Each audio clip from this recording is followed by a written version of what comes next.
bonjour. Après avoir exposé un ensemble d'éléments pour vous aider peut-être à choisir vos toiles, je vais vous montrer maintenant comment j'enduis une toile. Alors, il y a plein de manières d'enduire des toiles. Il y a des manières sophistiquées, des manières lisses, des manières granuleuses. On peut ajouter de la matière, des effets, des grains, du sable. Une infinité de solutions existent. Mais là, je vais juste montrer la méthode standard. Alors, vous avez une toile standard, celle que je vous conseille d'acheter parce qu'elles font partie des moins chères. Et donc, avec un grain moyen. Voilà. Eh bien, j'ai ici du papier de verre, j'ai du modeling paste, et malheureusement je n'ai plus mon gesso, mais c'est des pots à peu près équivalents, et on va dire le gesso est un petit peu différent, il sèche un petit peu moins vite, il est un petit peu plus gras je dirais, mais en revanche il ne peut pas se mettre en épaisseur, alors que le modeling paste lui peut se mettre en épaisseur, nous le verrons. Mais le principe est le même, la manière de déposer ou le gesso au modeling paste. J'ai présenté aussi ici un gel de texture mica, c'est-à-dire que là, c'est typiquement des effets, des enduits qui vont faire des effets particuliers. Je vais le montrer un petit peu pour, voilà, quand je vais faire ma petite démo tout de suite. Alors, première étape, souvent, alors, je ponce avec un papier de verre assez gros pour enlever chaque grain, comme ça, de la toile. Je vais enlever un petit peu du gesso qui est déjà présent dans l'enduit naturellement. Il ne faut pas poncer trop fort parce que vous abîmeriez la texture du lin. Donc c'est pour ça qu'il faut juste un petit coup en surface. Ça va faire adhérer, ça enlève un petit cran, un petit dixième de millimètre.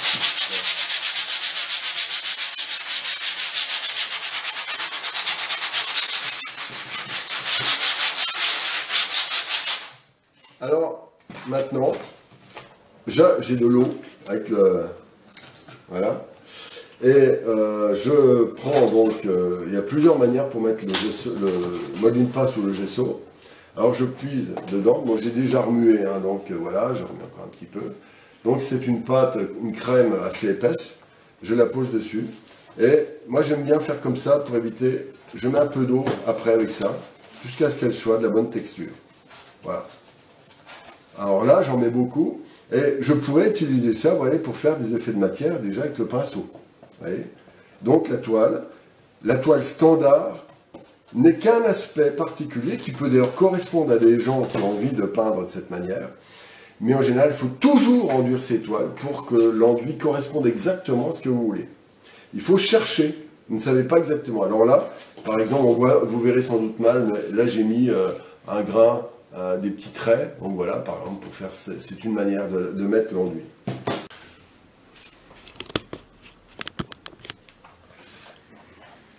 Ainsi, lorsque le gesso a séché, on va essayer de voir avec les aspérités, je ne sais pas si on voit parce que la qualité doit être, c'est du blanc sur blanc, voilà, donc c'est assez des lignées, des traits, ça fait des effets de matière. Alors, ce n'est pas forcément ce qui vous correspondra, mais il y a plein de manières d'agir maintenant.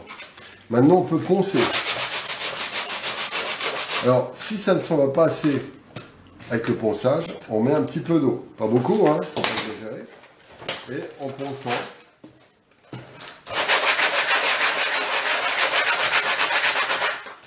ainsi, donc, on arrive à enlever une partie, ou beaucoup. Et parfois même, on peut arriver à enlever toutes les aspérités. Mais quand il y a des lignes, des trames, des traces, ça donne une vie sur laquelle vous pourrez faire votre tableau à votre convenance. C'est pour ça que c'est si important. Alors, il y a une autre manière de le faire, évidemment. Il y a une autre manière qui est au couteau. Voilà.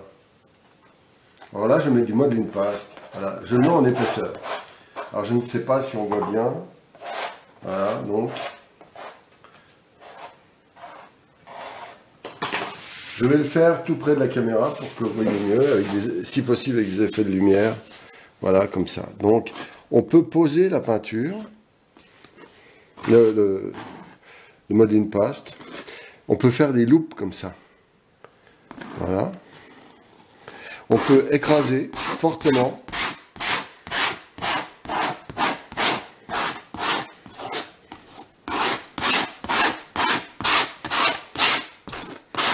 Voilà.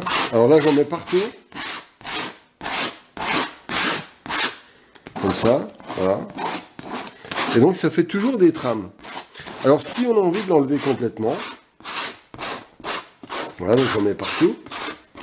Mais ce qui est intéressant, c'est que dessus, on peut rajouter du médium, décidément, du modeling paste, et on peut faire des empattements. Et l'empattement du modeling paste, on peut faire des gros empattements. C'est très bien si on veut vraiment travailler au couteau, et puis ça évite de mettre trop de couleurs. Voilà, comme ça, par exemple. Voilà. Bon, ensuite, moi, dans ce cas-là, je vais le mettre partout. Mais il y a encore d'autres petites astuces, des petites astuces supplémentaires. Donc là, j'en mets partout. Voilà. Comme ça, ok. Bon, je vais surtout rester là. Par exemple, il y a un truc qui fait toujours marrer mes élèves, c'est ça. On peut très bien rythmer, faire des fonds avec une fourchette. Voilà. On peut mettre vraiment de l'épaisseur. On peut tapoter. Alors certains aiment bien aussi prendre par exemple du papier, de poser voilà, on peut faire des choses comme ça. Voilà, par exemple. Donc, c'est des tas d'effets de matière différents. Après, on peut rayer dessus. On peut travailler avec un manche de pinceau.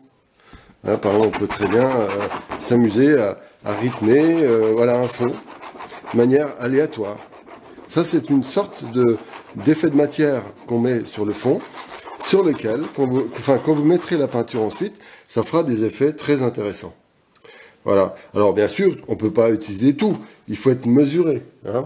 Voilà. Donc le principe de l'enduit sur une toile permet incroyablement de varier l'effet pictural ensuite. On peut aussi mettre de la couleur à l'intérieur on peut mettre de l'acrylique. Je répète, on peut mettre de l'acrylique, pas de la peinture à l'huile, avec le gesso ou le modeling paste, et ça permet de faire des effets colorés préparatoires. Alors, donc, je me limite, je ne vais pas dire trop de choses d'un coup, donc voilà. Maintenant, on peut aussi, si on veut, rajouter, alors là j'ai du mica, alors bon, c'est-à-dire que c'est du mica mélangé avec des produits à l'eau, enfin des médiums, des liants à l'eau, et là on peut faire des effets de matière beaucoup plus épais. Sur lesquels, alors il faut que ça corresponde aussi au style de peinture qu'on a envie de réaliser. Ça ne correspond pas à quelqu'un qui veut travailler de manière lisse, évidemment. Bon, je l'enlève, voilà. Vous en savez suffisamment. Donc, je répète, les effets de matière, des enduits peuvent se mettre à la spatule, au pinceau. On peut aussi l'étaler au doigt. Alors, il y a aussi un autre élément important. Quand le médium, décidément, quand l'enduit commence à sécher, à chaque minute, il va réagir différemment. Il sera de plus en plus sec. Alors là, par exemple, on peut très bien faire des petites choses comme ça. On peut estomper. Mais là, c'est déjà quasiment sec. Je peux juste enlever le plus gros. En fait, simplement, la grande règle des enduits, c'est qu'il faut que chacun d'entre nous, nous choisissions en bidouillant progressivement des effets qui nous correspondent.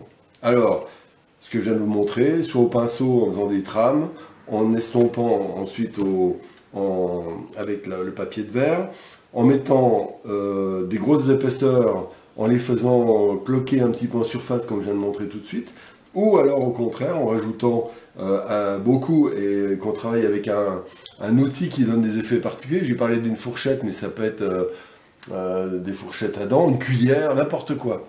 En fait, les effets de matière, ce sont des caractéristiques de la matière qu'on arrive à découvrir par soi-même pour qu'elles se mettent au service de l'effet désiré, tout simplement.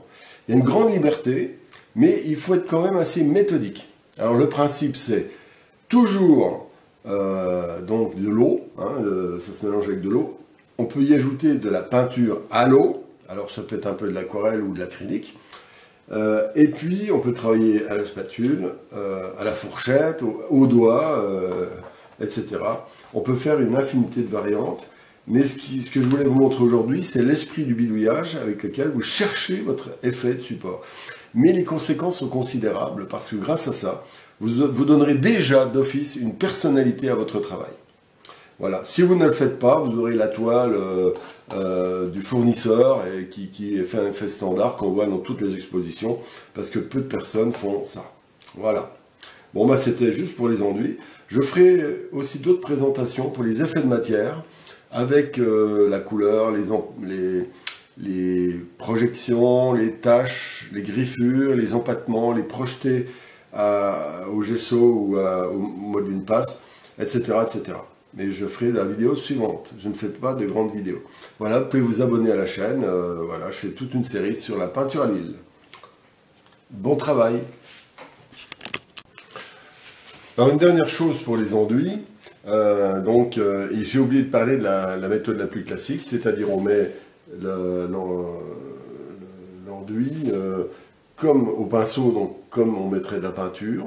Ensuite on ponce, on remet de l'enduit, quand c'est bien sec le lendemain, on remet une couche d'enduit, on reponce, ou du gesso ou du mode in-passe.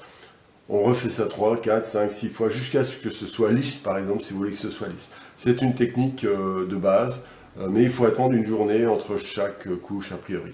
Voilà. Bien, donc c'était tout. Et découvrez bien, amusez-vous, cherchez. C'est là que je trouve un des éléments, un des ingrédients essentiels pour votre progression.